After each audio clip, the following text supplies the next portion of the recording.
Снег идет. Эти известные строчки из стихотворения Бориса Пастернака вполне описывают погоду, которая накрыла Татарстан накануне. Обильный снегопад шел всю ночь, высота снежного покрова достигла 12 сантиметров, и по прогнозам синоптиков снег будет идти до конца недели. Первыми последствия обильного снегопада на себе ощутили автовладельцы. Утром столицу парализовали пробки 8 баллов. Стояли улицы Ершова, Декабристов, Южная трасса, проспект Победы и Ибрагимова. Арату Денисову, чтобы отвезти детей в школу, пришлось выехать из дома раньше на час. Хорошо было без снега. Спокойно катались, без пробок ездили. В школу вроде бы успели, впритык прям.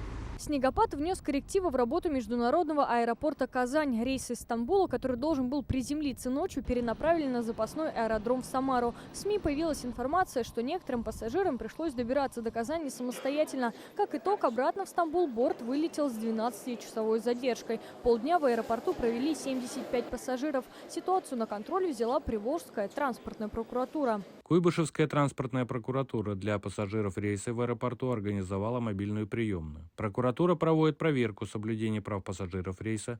При наличии оснований примет меры реагирования. Осадками завалило дворы и тротуары. Многие казанцы сегодня вооружились лопатами. Пришел сюда, да, тут там люди ходят, тропинку им, как говорится, сделал, чтобы могли ходить. А потом уже взялся за общий снег. Жители столицы говорят, снег хоть и долгожданный, но хлопотный.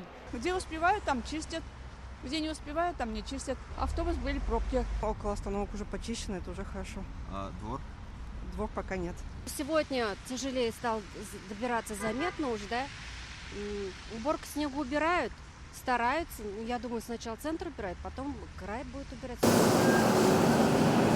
Ночью на уборку улиц столицы мобилизовали больше 200 единиц техники и 400 рабочих. Израсходовали почти 700 тонн противогололедных материалов. Вывезли 340 тонн снега. Это сравнимо с массой 2 синих китов. В первую очередь были обработаны развязки, путепроводы, центральная улица.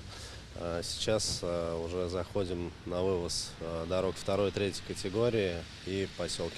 По прогнозам синоптиков, в ближайшее время погода не раз преподнесет сюрпризы. Ожидается снег, к концу недели заметно похолодает до -16, а после вновь потеплеет. Придет оттепель, так скажем. Над нашей территорией опять будет воздействие циклона, который принесет теплые воздушные массы с Атлантики.